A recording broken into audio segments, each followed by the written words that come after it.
پارێزەر و بەردەفکەی کۆمیتەیە کۆچبەرên سەرێکانیە محمود جەمیل تێکلداری سیاسەتان و گۆدەولەتا تورکیە لە هەرێمên داگیرکەری دمەشینە ئاخەوی. محمود جەمیل دەستنیشان کرد گۆ دەولەتا تورک و چەتێن وێ دخوازن داگیرکەریە خۆ لەوان هەرێمان ڕەوا بکەن. هەروەها دازانین گۆ سیاسەتا گۆنەها لە هەرێمên داگیرکەری مینە عەفرین، جەرابلوس، باب، عەزاز و gelek herêmên Sûriye gojêla dewleta Tirkiye ve hatine dagirkirin êdî neqanûnî û nerewa ye.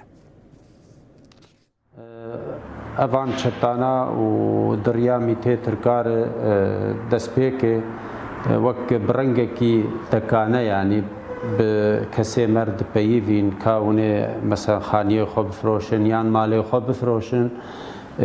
Millet wek dibe bi giştî yanî keskî nefrot rastî veya tişkî gelkî xweş bû yanî wek yanî tê xuyanê kirin jî gelê me serêkanî û gundewarê wê welat parêzin yanî mal û milkê xwe bi vê rehetiyê bernadin. Lê dema vê taliyê de wek me daxuyanî jî di vî warî de me da ragihandinê yanî vê reng vê carê pîlan hatin. Diriya mîtê Tirkar e ev kesê rîsipî xelkê wê de ê biyanî jî û ê hinek kes bi wan vigirêdayê ji kesê serêkaniyê resen jî wek civînek li dar xistin li navenda mala gelî berê. Ya û anha ciyê encumana xwecehî a çetayê yanî li wê de wek xwestin ji van kesê ê di civînê de û kesê derveyî civînê jî ê karin alîkariyê bi wan re bikin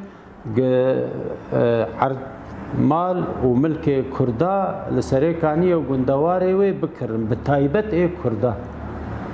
Yani veya lê em gelkî spasiya gelê xwe dikin got kesekî zêdeyî 10 mala navê wan li cem me hene ji kîja reqemê bi wan re peyivîne xwestine bikirin û bi bihakî zêdetirî heqê wê jî yanî lê wek me got yanî gelê me rastî nefrot.